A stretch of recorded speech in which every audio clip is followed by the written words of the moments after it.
My son's teacher has been giving him some strange homework. I have recently had to move to another city due to work.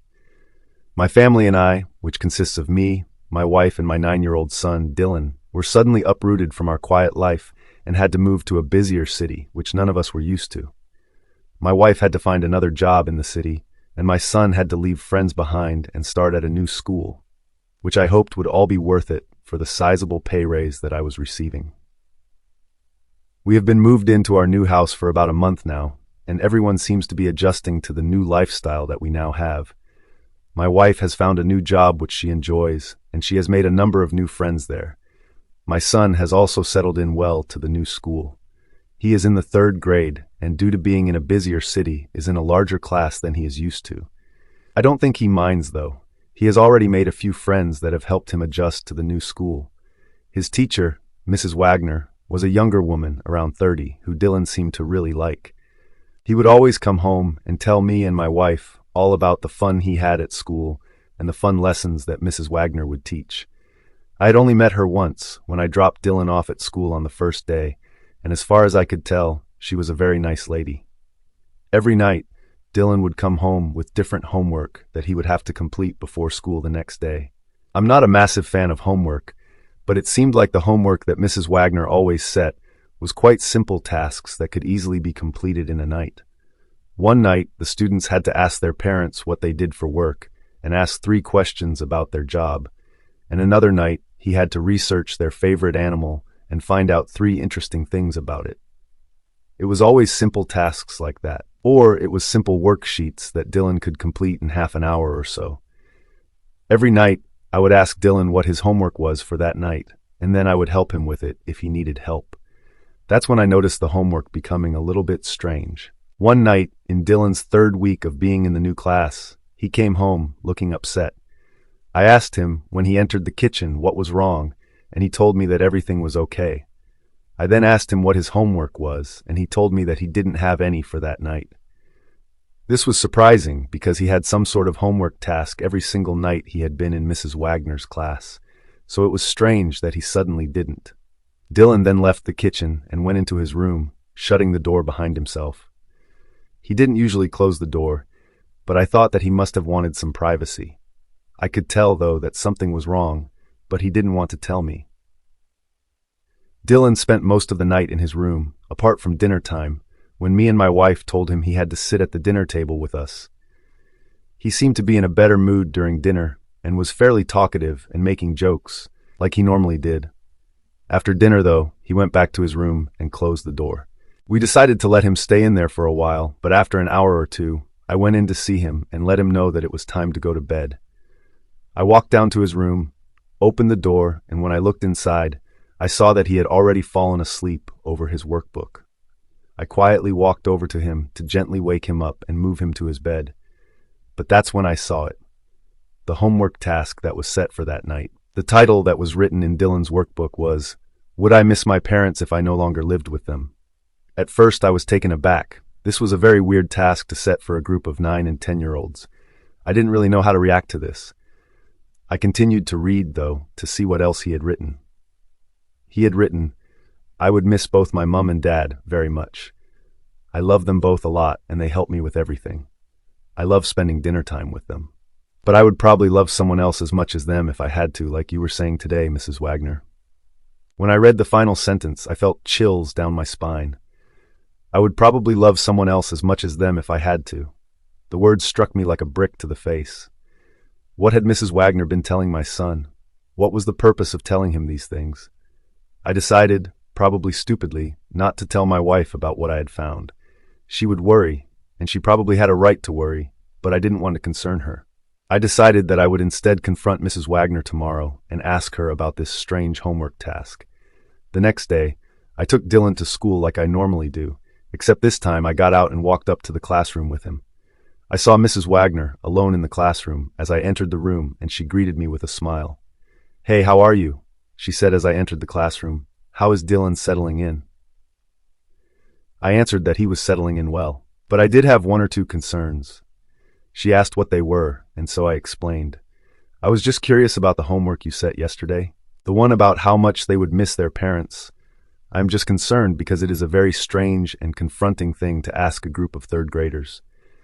I also noticed that Dylan wrote that he might have to love someone else if he had to, like you told him. I would really like you to explain that. I asked her quite bluntly.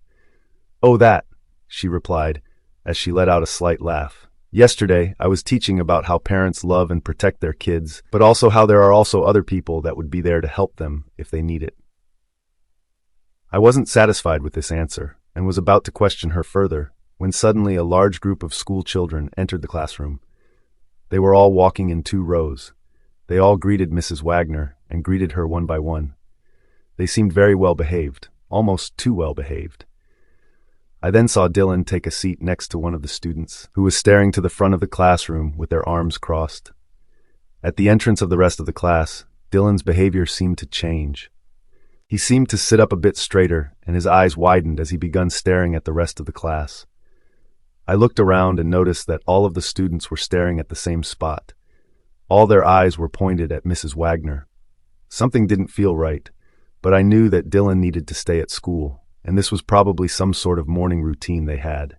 I left, still with concerns about the homework, but I decided to wait and see if any other strange homework would be sent, before I would take this matter further. I decided that I would pick Dylan up from school, though, and so I left work a little bit early and drove over to the school. The school bell rang, and soon all of the students were dismissed and starting to come out of the school gate. Most of the kids came running and screaming out of the gate, apart from Mrs. Wagner's class. They all walked out in a line, walking in time. This disturbed me. I had never seen a group of students so well behaved, especially even after the school bell had rung. Dylan walked over to the car and hopped in. He didn't say anything and sat in his seat, staring straight forward. I asked him if he was okay, and he just replied with the word yes. I drove him home, in silence, and when we got home and inside, Dylan went straight to his room and closed the door. I knew something was definitely wrong, but I didn't know what. I decided to leave him alone until my wife got home, and I would tell her everything that had been going on. She got home about half an hour later, and I sat her down and explained everything that had been going on. She sat and listened, and started to look more and more worried with every word I said. Maybe I should go and talk to him. He might like that, she said once I had finished explaining everything. I agreed, and so she went into his room, and I waited out in the lounge room for them to finish talking to each other. 15 minutes later, Dylan walked out of his room and into the lounge room. He was holding a small workbook, and he said, "Can you help me with my homework, Dad?" "Of course. Come and show me what you need help with," I replied. He held out the notebook, and I took it out of his hands and read the homework task for tonight. Written on the top line of the page was one task: research the best way to inject your parents with anesthetic. I barely finished reading the sentence when I felt the sharp pain in my neck, and I looked down and saw the needle sticking out of the side of my neck. Dylan was holding the other end of the needle, a blank stare on his face. Everything started to go black, and the last thing I remember seeing is Dylan staring down at me as I lay on the floor. I don't know how long I was out, but I was awoken by my wife screaming and crying. I woke up, startled, as she continued to scream. "He's gone. Dylan's gone," she kept screaming. I looked up at her, and the first thing I saw was the small pinprick that was on the side of her neck. She had been injected too. I didn't know what to do, but I knew I had to find my son. I tried my best to get up, but I think the drug hadn't properly worn off yet because I still couldn't move properly. I could move my arms, so I managed to get my phone out of my pocket and dial the police. I explained to them what had happened, and they said that they would send officers out and would begin looking for Dylan. I then noticed that it was already 9 in the morning, and so I decided to ring the school and see if Dylan had gone there. I dialed, and a lady answered the phone. I asked if she had seen Dylan from Mrs. Wagner's class. "No, I am very sorry, but we haven't seen him today. In fact, we haven't seen anyone from Mrs. Wagner's class today. They are all absent, which is very odd because Mrs. Wagner hasn't shown up for work either today," the lady on the phone said. I hung up and sat in silence for a moment. My wife had heard what the lady said, so she also just sat there in total silence. That was all 3 weeks ago, and Dylan is still missing, along with Mrs. Wagner and the rest of his classmates. All the parents of the kids in Dylan's class have the same story. They were injected with something by their own children, and when they woke up, their child was gone. No one knows where they went, but we all had the same questions. Were they all together? Was Mrs. Wagner with them? Was this all planned? Why were all the students acting so strange in the day leading up to this? Were they hypnotized or drugged? Or maybe something even more sinister was happening? I really hope you all found this story interesting and was able to listen to it all the way through.